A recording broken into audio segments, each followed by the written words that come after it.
శ్రీమాత్రే నమః. అందరికీ శుభోదయం అండి. అందరూ ఏం చేస్తున్నారు? మామూలే కదా, బిజీ అవర్స్లో ఫోన్ చేసి అదే వీడియో చేసి ఏం చేస్తున్నారు అంటారేంటండి విజయ్ గారు అంటారా? నాకైతే పూజ అయింది, మా నాన్నగారికి కాఫీలు అవి ఇవ్వడం అయింది, బ్రేక్ఫాస్ట్ చెయ్యాలి, దోశలు వెయ్యాలి, 9ంటికి వేద్దాం, ఈ లోపల వీడియో చేసుకుందాం అని చెప్పి. ఎందుకంటే 9 అయితే హడావుడి మొదలవుతుంది, మా వారు ఎవరెవరు రావడం హడావుడి, 10ంటికి కోర్టుకు వెళ్ళేదాకా. అందుకని ఈ లోపల ఒక్క 10 నిమిషాలు మీతో మాట్లాడదాం. 10 నిమిషాలు మాట్లాడాలండి, మిమ్మల్ని విసిగించాను కొంచెం. నిన్న కల్తీ పాల గురించి అందరూ భయపడ్డారండి. నిన్న భానుమతి గారు అన్నారు, మీరు చెప్పాక పెరుగు పచ్చళ్ళు ఎక్కువ చేయడం అలవాటైంది మంచిదని, ఇప్పుడు మానేయమంటే ఎలాగండి అన్నారు.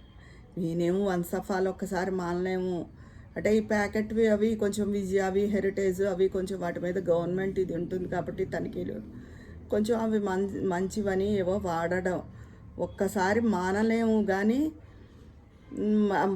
పెరుగు మజ్జిగ అవి అలవాటు ఉండి కాఫీలైనా మాని గ్రీన్ టీ అని తాగుతారేమో, కానీ మజ్జిగ పెరుగు గమ్మున మానలేరు. చాలామందికి తేడా చేస్తుంది, వేడి చేయడం అలాంటివి జరుగుతూ ఉంటాయి.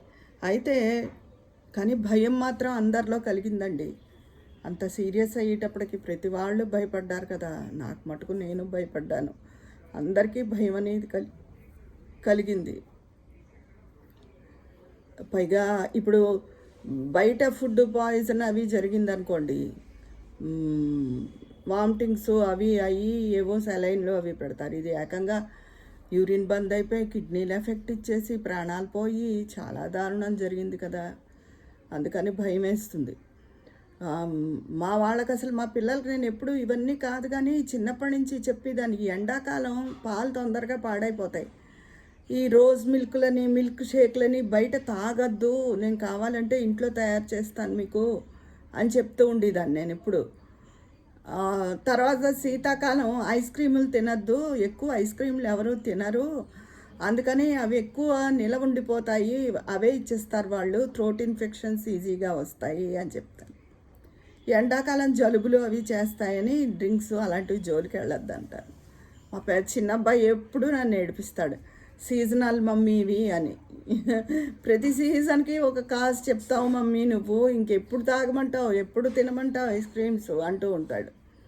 అంతే కదండి మరి. వర్షాకాలం ఏమో జలుబులు అవి చేసేస్తాయి చల్లటివి తొందరగా తింటే.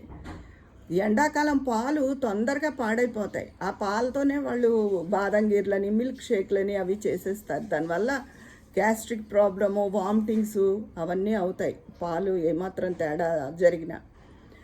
తర్వాత శీతాకాలం ఐస్ క్రీమ్స్ అవి అంత గమ్ముని ఎవరు తింటారు, ఎండాకాలం ఉన్నంత ఫ్లోటింగ్ ఉండదు, దాంతో అవే అలా ఫ్రీజ్ అయిపోయి ఉండి అవి తినేటప్పటికి ఒకసారిగా థ్రోట్ ఇన్ఫెక్షన్ వస్తుంది అందరికీ. అది అంటే ప్రతిదీ కారణం తెలుసుకోవాలి, తెలుసుకుని దీనివల్ల ఇది అని చెప్పి జాగ్రత్తగా ఉంటే కొంత మనకి మన హెల్త్ మన చేతుల్లోనే ఉంటుంది ఎప్పుడూను. అలాగే పన్నీర్ చాలా మంచిది అని చెప్తున్నారు. పన్నీరు మీరే తయారు చేసుకోండి, ఇంట్లో తయారు చేసుకుని వాటితో కర్రీస్ చేసుకోండి, మంచిది. బయట పన్నీర్లు కూడా నిలవ పన్నీర్లతో కర్రీస్ అవి ఇస్తున్నారు, అవి కూడా తేడా చేస్తున్నాయి. అందుకని కొన్ని పాలు విరగొట్టుకుని నిమ్మరసం పిండి పన్నీర్ చేసుకుని అది ఫ్రిడ్జ్లో పెట్టుకుంటే మన్నాడు గట్టిపడి చక్కగా అవుతుంది, దాంతో చేసుకోవడం. కానీ ఇప్పుడు అసలు పాలకే ఎసరు వచ్చింది కదా, అసలు పాలనేవే టచ్ చేయాలంటే భయం వేసేలా తయారైంది. ఒకటి అని కాదు, ఇది మరీ ప్రమాదం అయిపోయింది. మిగతా ఆహారాలు అన్నీ కూడా కల్తీయే. మన ఇంట్లో మనం స్వయంగా మన చేతితో మనం వండుకు తిని పదార్థాలు కూడా కల్తీయే అంటారు. కందిపప్పులు ఏదో కలిపేస్తారు, నూనెలు చెప్పాక బ్రాండెడ్ ప్యాకెట్ ఉంటుంది కానీ అందులో నూనె మంచిది కాదంటారు. సమస్తం బియ్యం ప్లాస్టిక్ బియ్యాలంటారు. ఒకటి అని కాదు, ప్రతిదీ కల్తీలే. ఆ కల్తీలోనే బతుకుతున్నాం.